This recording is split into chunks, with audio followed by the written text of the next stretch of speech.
In the Elder Scrolls 4 Oblivion, there are plenty of ways to start out a playthrough. Some people might leave the sewers and shoot for certain factions. Others head towards Coral to begin the main questline. A select few delve into the nearby dungeons in search of treasure, and a handful might try their hand at acquiring specific gear. The thing is though, at level 1, almost all of the normal weapons and armor have similar stats. At most, you might see a 2 to 3 point difference. Enchanted and leveled gear can put you ahead of the norm by a bit, but maintaining the charge and overall condition can prove to be expensive. That begs the question, are there any weapon or armor pieces that are 100% worth retrieving at level 1? Ones that can make a difference well into your playthrough when you've hit level 10 and beyond? Well, as it would just so happen, there very well could be. There's a set of gear out there that's practically become synonymous with overpowering your character. That gear set is Umbra's Ebony armor and sword. For today's video, I wanted to acquire the sword and armor at level 1 and test out their capabilities. Confession time, I've never done this build before. I've never used her set at level 1, so it'll be interesting to see just how powerful it is compared to the normal armor and weapon sets, if at all. Part of the challenge is actually retrieving the items, while the other part is seeing how well they fare in Cyrodiil. I'll be discussing the best ways of acquiring the gear, how easy it is to repair and maintain the items, how well they do their job, and at the end, I'll continue to test them out with a character who's level 10 plus. First and foremost, let's discuss Umbra's armor and sword. For those who don't know, this early game quote-unquote exploit has been around for quite some time. You basically get access to incredibly powerful gear right after leaving the sewers. By traveling south of the Imperial City waterfront and heading towards Oldbridge, you'll see an alien ruin pop up on your compass. This is Vindicel. Depending on your level, you'll come across some form of Daedric or Conjurer resistance around the exterior. However, the interior is far tamer. Apart from a few nuisance creatures, really the only thing the player needs to worry about is a handful of traps. Vindicel is a rather small dungeon, and at the end of the line, we come across our person of interest. Standing by a makeshift camp is the wood elf named Umbra. Umbra is wearing a full set of ebony gear, and she fights using a unique leveled enchanted sword called Umbra. She's currently non-hostile and doesn't offer much in the way of dialogue. The reason for this, which also plays a massive part in the whole exploit, is because she's the center point for Clavicus Vile's Daedric Shrine quest. The long short of it is that the Daedric Prince wants you to defeat her in combat, and then he wants you to bring her longsword back to his shrine. From there, the blade either gets exchanged for his true Daedric artifact, or the player chooses to keep Umbra for themselves, which ends up offending Clavicus Vile. However, as mentioned prior, the blade can be exploited. Before the quest is even activated, and up until you hand it over to Vile, it's considered a quest item. That means it has a weight of 0. While inventory space alone isn't enough to convince most people, Umbra's sword is leagues ahead of every other weapon you can acquire early on. It can put out 3 times more damage than an iron claymore, swings much faster, and has almost as good a reach. If your character favors blades, you can cut down your enemies in less than half the time it would take you with normal melee weapons. It's an exceptional blade that will make you overpowered from the get-go. The biggest hurdle, however, is actually acquiring the sword. To pry it off of Umbra's corpse means defeating her in combat. Defeating her in combat at level 1 is practically impossible. Umbra is level 50. She has 394 health points, dons a complete set of ebony armor, and fights using said sword. As a greenie fresh out of the sewer, your options for beating her are limited. Number 1, and probably the simplest option, is to lower your difficulty. This will make the one-on-one combat much more bearable and might even give you a fighting chance. Number 2 is to cheese the fight with ranged attacks. Setting yourself up in a position where her swings are out of reach, yet you can still hit her with magic and arrows works wonders. You'll be occupied for quite some time, but it might do the trick. Then there's option number 3, kiting her back to the Imperial City. This takes time, as the city is a ways away, and given her speed, she can probably catch up to you no problem. However, once you make it to the waterfront, you can then bring her into the Temple District and let the guards handle the rest. She'll take out a few on her way down, but that's free loot for you. The final bonus to Umbra's sword is its Soul Trap enchantment. It has 125 uses, and soul traps for up to 120 seconds. At level 1, you might not have that many enchanted items that need refilling. But as the game goes on, even at level 20 and beyond, this blade can offer a steady supply of filled soul gems. Now, flipping to Umbra's armor, it's safe to say that Ebony armor at level 1 is an amazing head start. Retrieving the gear before level 15, the USP states that it shares the same stats with Orcish armor. So, the boots can provide an armor rating of 5.5, the cuirass 13.75, the gauntlets 5.5, the greaves 8.25, the helmet 5.5, and the shield 16.5. To put that into perspective, that's a combined armor rating of 55 just at level 1. For a full set of iron armor at the best possible level, which is 30 plus, you're looking at a rating of only 40. It's safe to say that that number can be at least halved for the level 1 variation of the iron set. While this is certainly an incredible power up for the player, there's one big detail that needs to be addressed for Umbra's gear: repairing and maintaining it. Obviously, it depends on how damaged the set is, but a full repair on the armor alone might rack you up well over 1,000 septims. Fresh out of the sewers, that's no chump change. Then we look over at the Umbra blade, the star of the whole show. With very little wear to it, the repair costs almost as much as the entire set of armor combined. That doesn't even account for the cost to recharge its enchantment. However, at level 1, Soul Trap isn't that necessary to have, and for the rest of my experiment, I pretty much neglected it. Of course, money's no issue if you opt for the duplication glitch or Dorian glitch. It's completely up to you. For my playthrough, part of the fun and challenge is seeing and experiencing all of the pros and cons of the build. Now that the first part of the trial is over with, retrieving the sword and armor, it's time to actually put them to use. Let's see how effective they really are in combat. Now, I didn't have the money to repair any of my gear. Well, I did, but I was saving up for a full repair on the blade, so I let the armor fall by the wayside for just a bit. This is relevant because none of the items were in their best possible condition, so maximum damage wasn't being dealt, and the same goes for protection. Probably picking the least efficient quest for money, I decided to go lend a hand at the Kvatch Oblivion Gate. I wanted to do a very beginner-oriented quest and see what the crawl was going to be like. Pretty much all of the enemies I ended up facing were either stunted scamps or Jamora churls. Not really the best that the Daedra have to offer. For the former, I noticed a difference in terms of how few swings it actually took to kill them. I counted on average around 4 to 5 light attacks. Obviously, stamina plays a huge role in attack power, and this is where I really felt like I could see it in action. Less stamina meant upwards of 6 hits to defeat one, and a full bar could make it happen in 4. I know this isn't a great comparison, but having run through this section with an iron longsword before, the difference was very obvious. If not with the stunted scamps, then with the Jamora churls. Assuming stamina was above half, a single heavy attack could one-shot the baddies. Low stamina meant 2 heavy attacks, but was still incredibly effective. By my standards, I made it out of the Deadlands in record time, and I never really felt like I had to worry about my health. The armor held up nicely and provided me with adequate amounts of protection. Now, I will say the biggest con I noticed was my movement speed. Every character is going to be different, so take this part with a grain of salt, but at best, I was running a 15-minute mile. I definitely spent more time jogging around the map than I did in combat, which is great. That means the sword was doing its job. But a fair warning to anyone who wants to use the armor: it's very heavy. It will take up a lot of inventory weight, almost 150 pounds worth, and it will slow you down. If you don't have anything to offset the movement speed, I hope you have a lot of patience, because you'll have plenty of time to take in the surrounding sights. I was worried that that factor would affect my ability to dodge and evade attacks. Fortunately, most destruction spells are slow enough for you to sidestep, and blocking with the shield pretty much absorbs most of the attack. Overall, my first experience with Umbra's gear went really well, and I could certainly see why people would go through all of the trouble at level 1 for it. To further test out the gear's effectiveness, I ran through the entire arena questline, from the first match as a brawler all the way up to the Grey Prince.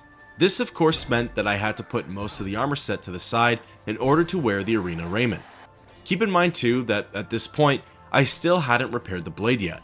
I was chasing after its condition, as the more I used it, the more expensive the repair got. That was my second motive for enlisting in the arena: quick and easy gold, which will hopefully pay for my gear maintenance. For the first few ranks, its condition was at around 50. Even so, Umbra did not disappoint. While paired with the shield, It created an almost unstoppable force. Absorb the hit, stagger the opponent, and launch off with some heavy attacks. Similar to the Oblivion Gate, it took me longer to run back to the Bloodworks than it did to finish off most of my opponents. Ironically, archers were the trickiest ones for me to take on. It wasn't that they were tough or difficult, it was just that they ran away a lot. My character had a tough time following closely, and all it really did was prolong the matches. Now, I've done challenges before where I roll through the arena at level 1 with some janky builds and still manage to come out on top. So what makes this one so different? Is going through the questline this early on really that effective at testing out Umbra's gear? Well, this run was essentially effortless. For those other playthroughs and challenge runs, I'd have to strategize, properly evade, and stock up on health potions. For this attempt, while only using the blade, shield, and helmet, I could have made dinner at the same time and still have been fine.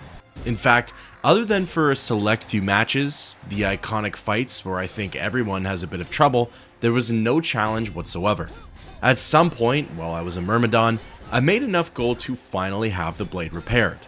Honestly, if you select Armorer as a major skill and just hard focus on bringing it up to Journeyman, you won't have any issues at all. Level 50 is all it takes to repair magical gear, and you'll save yourself so much money in the long run. Luckily for me, at this point in my adventure, I was making enough gold to where repairing the armor and sword were no longer issues. Now, as mentioned before, there were a few matches where I still had some problems. The first, and in my opinion, the one that's always been the hardest arena match, is the Argonian prisoner fight. It only took me 2 tries to beat, which is probably a new record for me at level 1, but they were still tough opponents. Not even the likes of Umbra could cut them down in a timely manner. However, once the hand-to-hand fighters were dead, the sword user was simple enough to block and counterattack. The next outlier match was the yellow team's 3 versus 2 battle. Not to blame my teammate, but Porkchop put on a below average performance. The fight went about as well as it normally would have gone. It was over in one attempt, but everything came down to the wire. Finally, there was the match against Agranak Gromalok. It was here that I was able to don my full Ebony armor set again. At first, I set my expectations really high. I thought I was going to steamroll him in 5 to 6 hits. As soon as I was grounded and came back down to earth, I was still able to see just how effective Umbra was in the match. Following the fundamentals, the Grey Prince and I were going swing for swing. One of us would block while the other would go for a strike, and our health bars would fall accordingly. We were pretty much neck and neck up until the end. That's pretty huge for a level 1 taking on a level 10, without the use of any potions. Finally, I landed the killing blow and this experience was over. Again, it's really hard to see how overpowered your character is if you're not 1 or 2 shotting the average NPC. Every enemy is different, so it's tricky to see how scaled you are compared to them. It was during this next trial though where I really got that perspective. I decided to roam around Cyrodiil and lend a helping hand wherever I was needed, starting off with some of the Mages Guild recommendations. Finding Airthor in Bleakflat's cave has never been easier, specifically at level 1 without any fire attacks of course. The deranged zombies still took more than a few swings to take down, but in the past, even on normal playthroughs, they've always ended up being very time-consuming fights. Don't get me wrong, with low stamina, their health bars weren't dropping by much, but it was certainly improvement. The next thing I did was the Gale's recommendation over in Leywin, and that was a breeze. Open, blocking with a weapon, or blocking with a shield, it didn't matter. As long as I had a good amount of stamina, a single heavy attack and it was lights out. Both the Marauder Warlord and Kalthar fell in 2 hits. By now, I pretty much got the full picture. Umbra was able to slash its way through practically every single enemy. Really, the only NPC it probably couldn't best was Umbra herself. Trolls fell with a single heavy attack or in 2 to 3 light ones. While retaking Kavach, the stunted scamps were no issue, although the fully formed ones in the castle itself proved to be trickier opponents. Their fireballs and shoulder bashes did a number to my armor, and the amount of hits needed for the kill went up to double digits. Regular scamps have identical stats to the deranged zombies, so the data there does make sense. Moving on though, the Odil boys were safe and sound. Only a few of the goblins even got near them, and Umbra slashed its way through their ranks. Completing the circuit of Bloodcrust Cavern, the vampires had no clue what hit them. 2 to 3 dinky swings with Umbra, and they were banished to the Shadow Realm. I even went as far as attacking the Breville Town Guard. The guards are usually 10 levels above the player, so I really shouldn't have been able to cut them down in the streets like that. Through all of these combined experiences, I've come to my conclusions on Umbra's gear at level 1. However, before going over it, there was one final trial that I needed to go through. Artificially raising my character's level to 10 and seeing if the set could keep up. My red guard's level was adjusted accordingly, both strength and stamina were brought up to 80, block and heavy armor were elevated to 60, and blade was escalated to 70. I hope I didn't overinflate my blade skill. Assuming you only rely on swords, claymores, and daggers, I think it's very possible to reach a skill level of 70 by level 10. For every single weapon that I've done videos like this on, granted it's only been 2 and they've both been crummy weapons, the level 10 Cyrodiil portion always ends poorly. The weapons don't scale well at all, they hardly lower my opponent's health, and they just end up being more trouble than they're worth. With Umbra though, I wasn't surprised in the least to see that the streak had ended. Was I one-shotting with heavy attacks still? Not quite. Was I bringing down enemies with a couple of light swings? No, I wasn't. Was I still absorbing attacks with my shield? Not really. But was I still overpowered? Could I still take on an entire dungeon with only the armor on my back, my longsword in one hand, and my shield in the other? Yes, I sort of was, and yes I could. In a level 10 Cyrodiil, the enemies start to get more diverse and powerful. The monsters and creatures begin to evolve into tougher opponents. Simple goblins turn into berserkers. Zombies flip into headless variations. Skeletons become guardians. Their overall stats increase and it becomes like any other fight. The same can be said for bandits, marauders, vampires, etc. While Umbra was still slashing away at their health no problem, its biggest issue started to come into play. There's no offensive enchantment on this blade. Soul Trap is good for filling soul gems, but that's about it. And at this point, depending on your mysticism skill or the enchanted items that you have, you might be able to soul trap in a more efficient way. At level 10, this sword is able to do 19 points of base damage. At level 1, it was dealing 13, and the enemies were a lot weaker then.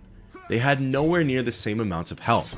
Now I can get a hold of an elven longsword, throw a fire enchantment on it, and it'll deal more damage to most creatures than Umbra currently does. You can make 3 different weapons that cover the big 3 elements. You can diversify your enchantments and include more utility-based spells. That's the big thing with Umbra. It peaks early on. It's like the kid in 6th grade who hits their growth spurt and then never grows again.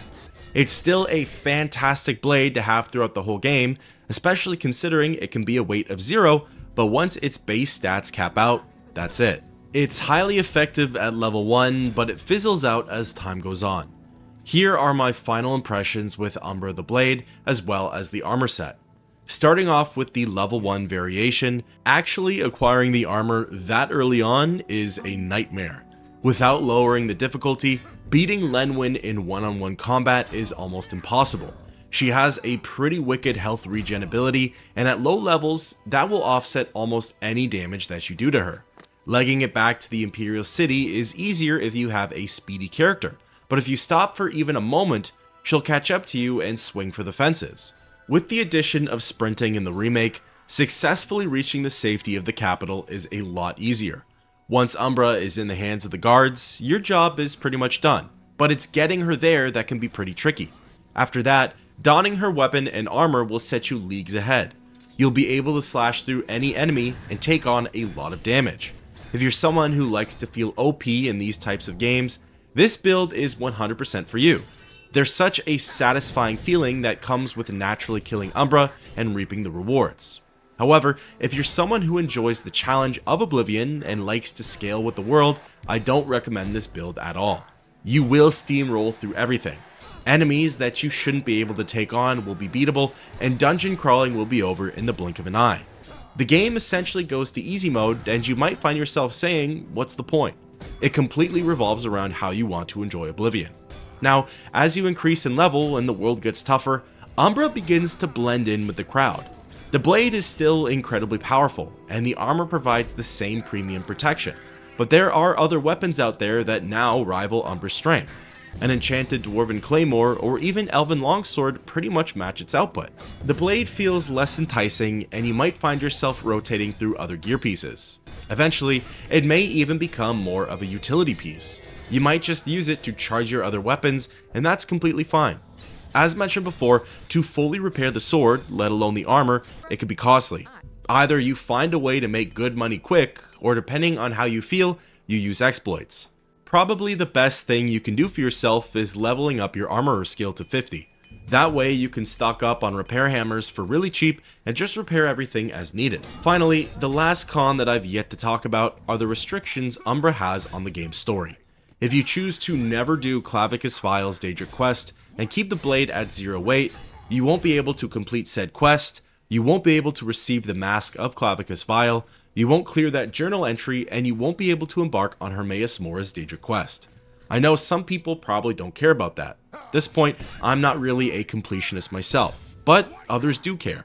Some people really like the idea of 100%ing the game or getting as close to that number as possible, and keeping the blade at 0 weight prevents you from doing that. Of course, the workaround is to simply complete the quest and accept the blade as a reward. You get to keep the sword, and you can progress with the Daedric quests. Umbra now has a weight of 45 though, and to some, that might not be justifiable for keeping in your inventory. Overall, I can certainly see why this build is considered among the most OP that Oblivion has to offer. At level 1, you're unstoppable. At level 10 and above, you're still a killing machine. You might make some switches and alterations here and there, but the set will always be there for you. I'd love to know your thoughts and opinions on Umbra down below. Is this a build you've tried before, and how did you like it? Until next time, keep on adventuring.